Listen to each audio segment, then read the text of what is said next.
The crust of our planet began as molten rock. Viewed from space, primordial Earth was a spectacular incandescent ball. And when the glowing outer layer began to solidify, the rock cycle began. A cycle that continues down through time to today, 4 billion years later. In the beginning, all rocks on Earth were igneous, or fire-formed. Volcanoes generate the most spectacular process that produces new igneous rocks today. Volcanoes deliver rocks to the surface, either in air or underwater, as magma, the molten form of rock. Sometimes magma fails to make it to the surface.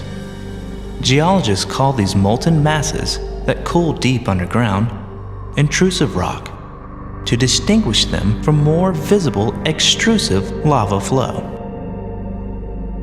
Because they form deep in the earth, it may take millions of years for the material above them to be lifted up and weathered away. But given enough time, intrusive rocks can be uncovered to create prominent landmarks, like Mount Rushmore in South Dakota.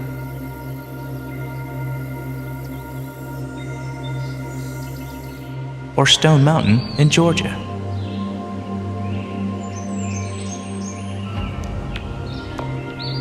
Or the highest peaks of the Colorado Rockies.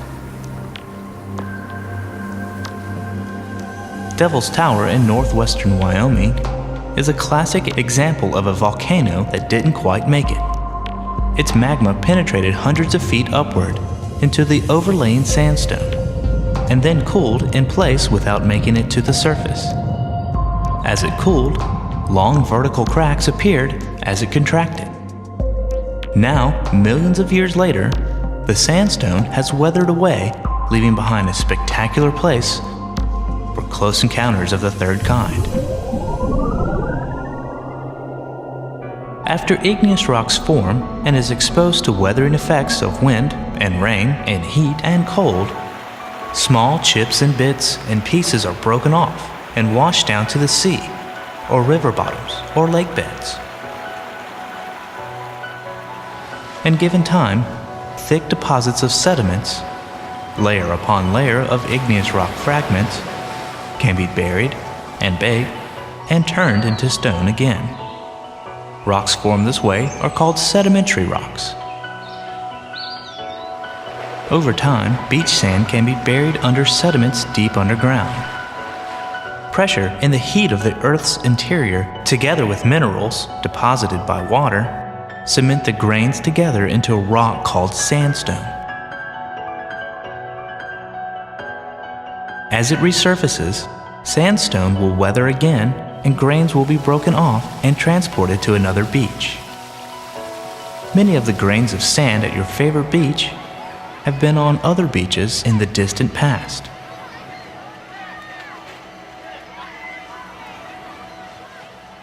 Living organisms also contribute their remains to sedimentary rocks. Plants die, and their leaves, stems, and trunks accumulate to form layers of coal. Microorganisms in the ocean die, and their skeletons add to the material at the bottom, material that will eventually become the sedimentary rock we call limestone. Sandstone, shell, and limestone are the most common forms of sedimentary rock.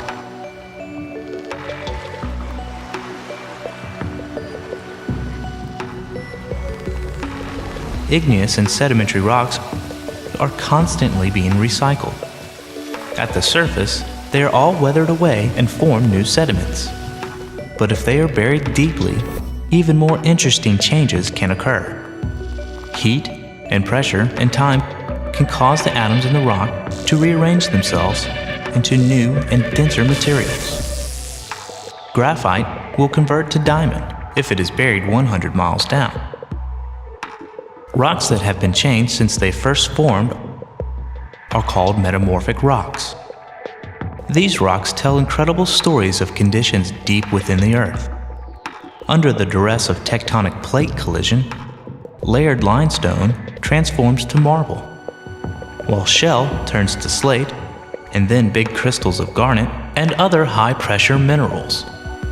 And as these materials surface, they begin to weather to form more sediment, and the cycle begins anew.